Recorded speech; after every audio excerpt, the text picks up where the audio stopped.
நாமக்கல் சும்மா சும்மா சீனு போட்டு வர்றாரு. அதை டிஎம்கே தான் ஜெயிக்கும். இந்த வந்து நம்ம ஸ்டாலின் வந்து 14 வயசு வந்து ஜெயிலில் இருந்து வந்து கட்சியாக உழைச்சவர்.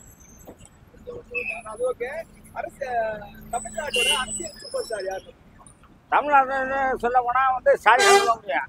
ஏன்னா வந்து ஸ்டாலின் சொல்ல முடியும். சீமானும் நடுவில் பண்ணுறாரு. அதாவது போட்டோ எடுத்து வச்சிருக்காரு.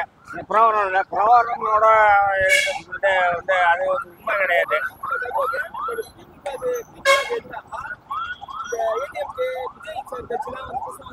அது எம்ஜிஆர் ஏடிஎம்கே ரெட்டலையெல்லாம் வந்து வந்து ஜெயலலிதா எம்ஜிஆரோட முடிஞ்சு போச்சு கதை.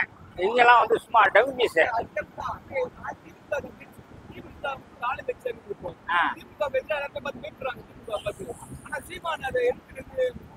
அது வந்து அப்பயாவது நம்மளோட ஏடிஎம்கே எடுத்து நம்ம 2வது ஓட்டு வாங்கலாம்னு பாக்குறாரு. 2வது இடம் பிடிக்காம பாக்குறாரு சீமான். நான் வந்து ரம்பீஸு எடப்பெல்லாம் அவன் ஜெயிலுக்கு போகிறான். கொள்ளடிச்சு இந்த கொடநாடு கொள்ளநாடு எல்லாம் கொள்ளடிச்சு போயிருக்கான். வந்து வந்து அது பிரச்சனை இருக்குது அங்கே கொள்ளடிச்சு. ஆனால் டிஎம்கே வந்து 14 வருஷத்துல வந்து ஸ்டாலின் வந்து அடுத்த முதலமைச்சர். நாம் தமிழர் கட்சி டிஎம்கே மட்டும் தான் வரும். அவங்க வர்றதுக்கு வாய்ப்பு இல்லை. நாம் தமிழர் தெரியுமா? இல்லை, நான் ஸ்ரீஃபீல்டில் தான் இருக்கேன். அவரை பற்றி அவ்வளோ தெரியாது.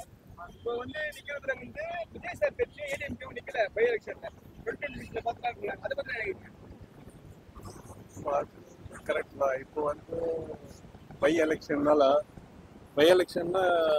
ஆளுங்கட்சி தான் ஜெயிக்கும். அதை நிற்கிறது வந்து கொஞ்சம் இதுதான்.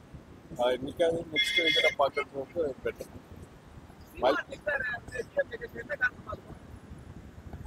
அது ஐடியா இல்லை. 2026 அதுக்கு அரசு தலைவர் இருக்காங்க.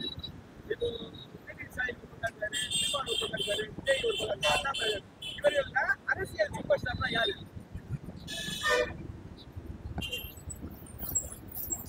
ஸ்டாலின் தான். இப்போதைக்கு வேற யாரும் பெரிய தலைவர் யாரும் இல்லை. இப்போதைக்கு பெரிய தலைவர் யாரும் இல்லையா? ஸ்டாலின் இல்லை, உதயநிதி தான் நெக்ஸ்ட். உதயநிதி தான் நெக்ஸ்ட். ஸ்டாலினுக்கு அப்புறம் உதயநிதி. ஆனா இப்போ ஈரோடு எலெக்ஷன் பை எலெக்ஷன் அதை பத்தி மக்கள் என்ன நினைக்கிறாங்க? திமுக ஜெயிக்க போகுது, சந்தேகம். திமுக நாம் தமிழர் பேசிக்கிறாங்க. அவங்கள பத்தி நாம் தமிழர் ஒரு நேரத்துக்கு ஒன்று பேசுறாரு, நானும் ஒன்று பேசுறாரு. யாரு ஜெயிக்க போறாங்க? அதில் திமுக தான் ஜெயிக்க போகுது.